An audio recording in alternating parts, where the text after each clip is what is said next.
Buona domenica di Pasqua. Ogni anno, carissime e carissimi, noi ascoltiamo l'inizio del capitolo 20 di Giovanni nel giorno di Pasqua sono pochi versetti, 9 versetti, dove Gesù risorto non appare, non compare, non parla, non incontra nessuno.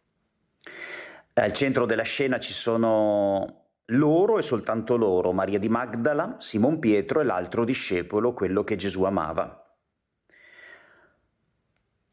Questi tre discepoli, nonostante Maria di Magdala parta quando è ancora buio, riescono in qualche modo a vedere qualcosa. È interessante che in pochi versetti l'Evangelista qui usa tre verbi diversi per indicare il vedere. C'è un vedere ancora superficiale, forse troppo rapido, troppo legato agli elementi esteriori, no? Senza interiorità. Blepein. È il vedere di Maria di Magdala, ma anche l'altro discepolo, quello che Gesù amava, quando sentono appunto da Maria di Magdala che hanno portato via il Signore dal sepolcro e non sappiamo dove l'hanno posto, no? Anche loro due, Pietro e l'altro discepolo, escono e vanno al sepolcro. E anche l'altro discepolo, che corre più veloce di Pietro, giunge per primo al sepolcro, si china appena non entra, vide i teli posati là, ma non entrò.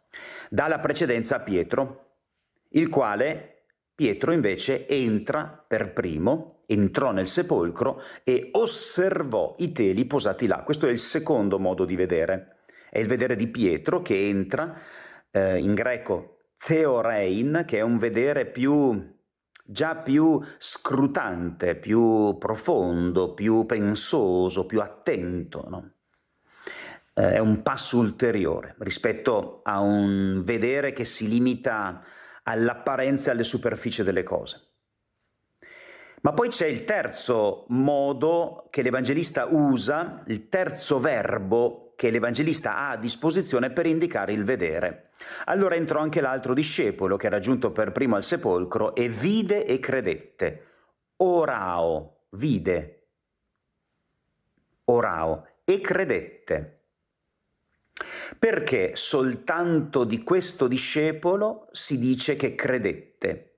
E perché si usa questo terzo modo di indicare il vedere, che diventa un po' il vedere, lo sguardo della fede, di colui che riconosce la presenza di Dio sulla terra, nella storia. Tutto il Vangelo di Giovanni è un susseguirsi di segni, no? Non parla mai di miracoli, ma le grandi cose che Gesù opera non sono chiamati miracoli da Giovanni, ma sono chiamati segni. Segni che quindi diventano anche tracce, no? Che invitano a uno sguardo ulteriore, invitano a una comprensione ulteriore. Perché questa comprensione ulteriore è possibile soltanto a questo discepolo, il discepolo che egli amava, che normalmente viene identificato con Giovanni stesso, l'Evangelista, con il suo rapporto personale molto forte con il Maestro. Ma in realtà si continua a non nominarlo questo discepolo, rimane innominato.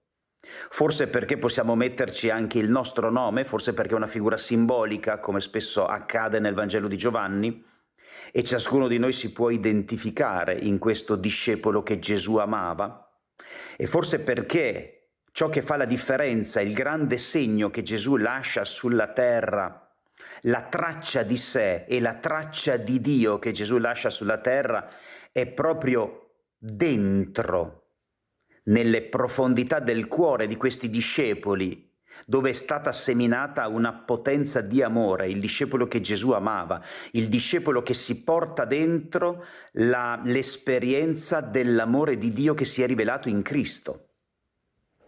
Ed è questo amore che si porta dentro che diventa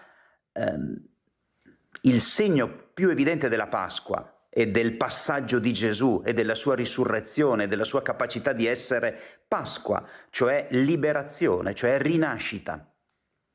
Questi discepoli pieni di difetti, pieni di errori, pieni di infedeltà, pieni di paure, che però maturano attraverso l'amore che Gesù aveva seminato in loro, maturano il desiderio di andare in tutto il mondo a dire quello che noi abbiamo visto, quello che noi abbiamo toccato con mano, la vita piena, la vita eterna, la vita sovrabbondante, la vita che è gioia e che ci ha raggiunto attraverso quell'uomo. Noi non possiamo tacere tutto questo, noi lo annunciamo a voi, perché anche voi abbiate la vita.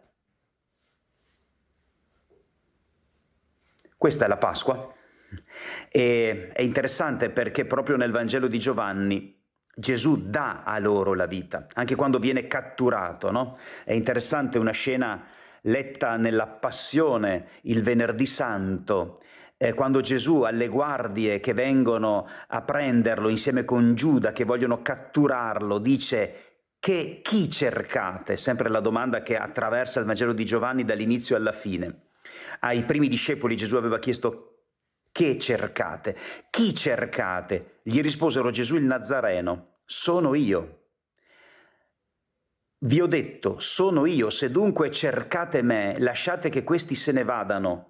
Gesù li mette in salvo, Gesù li protegge, Gesù è il pastore che dà la vita al posto del gregge per salvare il gregge. Ed è interessante perché il commento è questo, perché si compisse la parola che egli aveva detto: non ho perduto nessuno di quelli che mi hai dato. L'amore di un maestro che ha lavato i piedi dei discepoli. Questa è la Pasqua. Andiamo anche noi a raccontare qualcosa dell'amore che abbiamo ricevuto. Buona Pasqua.